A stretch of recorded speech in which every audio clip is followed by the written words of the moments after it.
கம்மல் எவ்வளவு? கம்மல் 20, 40, 150, இதெல்லாம் 50.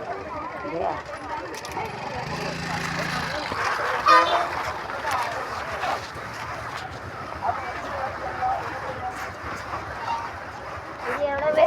இந்த காது மாட்டி இருக்கா? காது மாட்டி கம்மல் ஒன்று கொடுங்க. 40 ரூபா. அது ஒன்று கொடுங்க. நல்லா இருக்கு.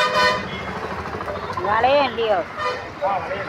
வளையம் வளையம் இல்லையோ? இதா சொல்ல 2 எடுத்தா குறைச்சி தருவீங்களா? ஒரு பீஸ் எனக்கு 5 ரூபா தான் கிடைக்கும். 50 ரூபா வைக்கிறேன், 40 ரூபா வைக்கிறேன். இதெல்லாம் கேட்டேன். அதுதான் நீங்கள் எடுத்துருங்க. அது இல்லை, இது வேறு. அதுதான் கேட்டேன்.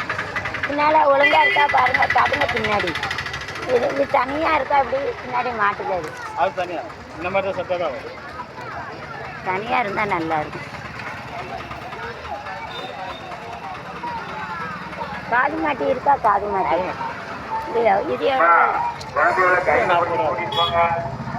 அப்போதான் இப்போ அது ஒன்று கொடுங்க. ஒரு 5 ரூபா குறைங்க, 2 எடுத்துக்கலாம். என் மேலே 20 ரூபா தான். 5 ரூபா தான் கிடைக்கும். 50 ரூபா வைக்கிறேன், 40 ரூபா வைக்கிறேன். ஆமாம், நீங்கள் சொல்லுங்க. 80 ரூபா தாங்க. 80 ரூபா. 5 ரூபா குறைச்சிது. 2 வருஷம் 2 கிடைக்கும். அங்கே அதுவும் 3 இது எடுத்துருக்கு. 5 ரூபா குறைங்க. ஒரு பீஸ் தான் எனக்கு 5 ரூபா தான் கிடைக்கும். ஆமாம், நீங்கள் சொல்லுங்க. சும்மா சொல்லுங்க. 5 ரூபா குறைங்க. இந்த பீஸில் 50 ரூபா வைக்கிற பீஸு. அது நல்லா இருக்கா? இது நல்லா இருக்கா? இப்போ நீங்கள் எடுத்து பெரிய பீஸ் இல்லை, அது ரொம்ப நீளமாக இருக்கலாம், காது இழுக்கணும். இது அழகாக இருக்கும். வெயிட்லாம் இருக்காது. இதே சொல்லுது. அதுவும் நல்லா இருக்கும். அதான் நல்லா இருக்கும். அது நல்லா இருக்குமா? இது நல்லா இருக்குமா? நீங்கள் எடுத்ததே நல்லா இருக்கும். அதான் சொல்லலை, இழுக்கணும் காது. அது நல்லா இருக்கும். காது இழுத்துடக்கூடாது.